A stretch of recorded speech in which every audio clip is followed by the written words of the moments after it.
High fiber foods are one of the most important things we can possibly do for our health. Hey everybody, it's Jason Blaha here. I thought I would chat with you guys and gals a little bit about this today, but a quick reminder, if you guys will please click like down below, be greatly appreciated.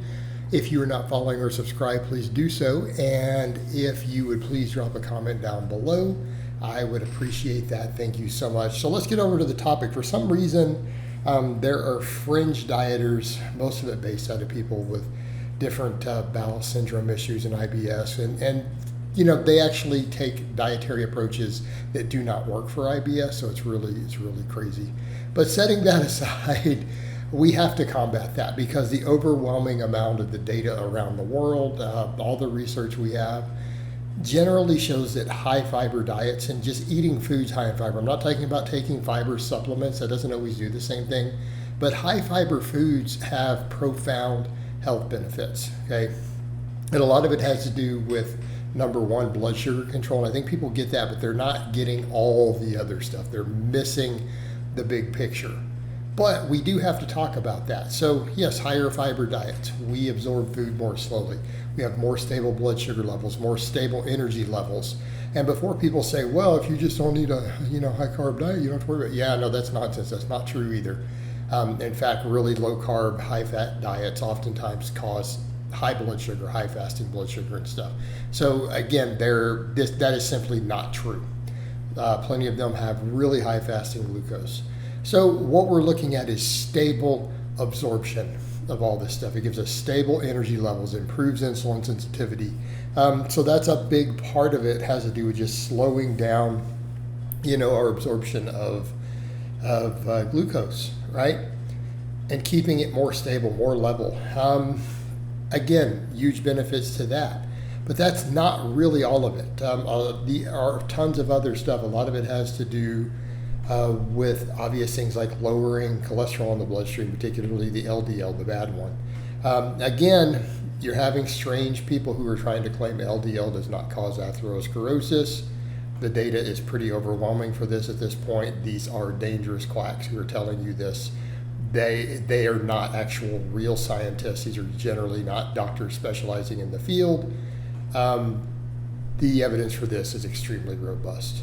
So again, fiber helps reduce cardiovascular risk, helps lower blood pressure, helps reduce the accumulation of arterial plaque and atherosclerosis by, again, its control on lipids.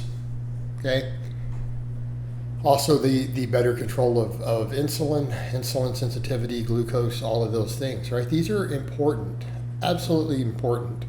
But what about all the other stuff? Gut health. Like, this is really the big one.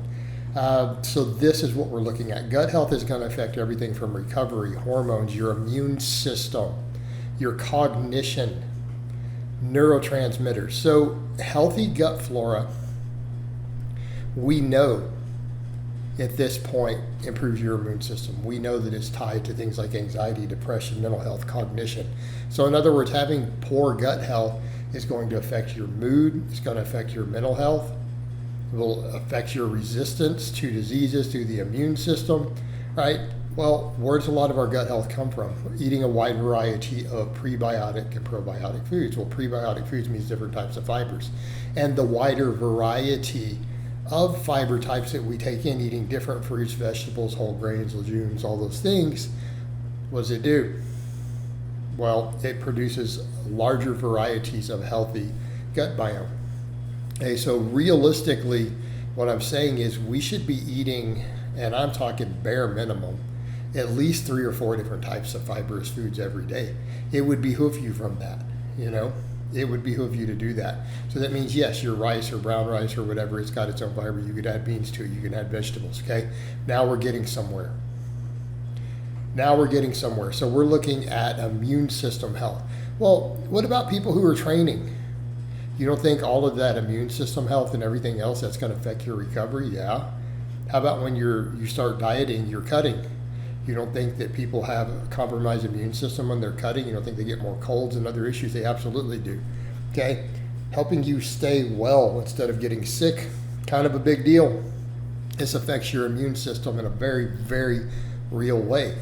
So higher fiber diets help with all of this. It helps with your mood. Okay? It helps with your mental health. So if we can offset the anxiety, depression, I think in terms of your gains in body composition, that is valuable to you.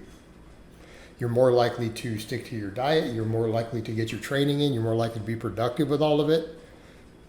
Okay? Because all of that's going to be improved by your improved gut health. All right. Then we get over into clearing out your gut, clearing out bad stuff. That also helps immune health. It also helps get rid of various toxins and stuff in the body, so we're not absorbing them. So a lot of things that are toxic in our gut get kind of taken out by eating higher fiber diets. So yes, it does help in theory not detoxify your body, but prevent toxicity to begin with. So just clearing all of that stuff out. This is a good idea, right? It's a really good idea. It's going to be helpful to you. So then the other thing with it, what else do we have? Foods that are high in fiber are always high in what else? Antioxidants, phytonutrients. They tend to go hand in hand. So if we're eating high fiber foods, we're also eating very antioxidant foods. What does this mean? Lower inflammation means better recovery, less pain overall, lower cancer risk, lower cardiovascular risks. Okay? This is critical, and I'm not telling people to go do an all plant-based diet because you guys know how I feel about animal proteins. But here's what I'm going to throw out here. What's optimal for health? That anything that doesn't have animal proteins better be high in fiber. I think that is a good way to put it, right? Because I'm not telling people they're like, oh, you're sounding like a vegan. No, I'm pro animal protein. I'm pro dairy. I'm pro certain meats, leaner meats. Absolutely.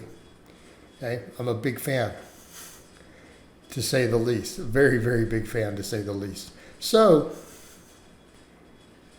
that would be a good rule to follow. Look, if it doesn't have animal source protein in it in significant amounts, it should probably be really high in fiber. It's also going to help you with dietary control, weight management. People say, what if I need to eat big to get big? Eat more healthy fats. It's not that hard. Like, you can fit that stuff in. You don't have to eat junk food and low fiber foods to do that. Now, there are occasions where you could just use white rice and that works, right? For a lot of people, no problem there. But again, just getting fiber in overall, good idea. Okay, it's a great idea for all of these things, for your gains, for your health, for everything. So again, beware of people trying to push the other. They are complete con men. They're complete charlatans. They're in complete contradiction with everything we know about the body and nutrition, and they don't have evidence to support it. All right, guys, but that's really all I have to say on that today. I hope it's been informative, and I'll talk to you guys and gals next time.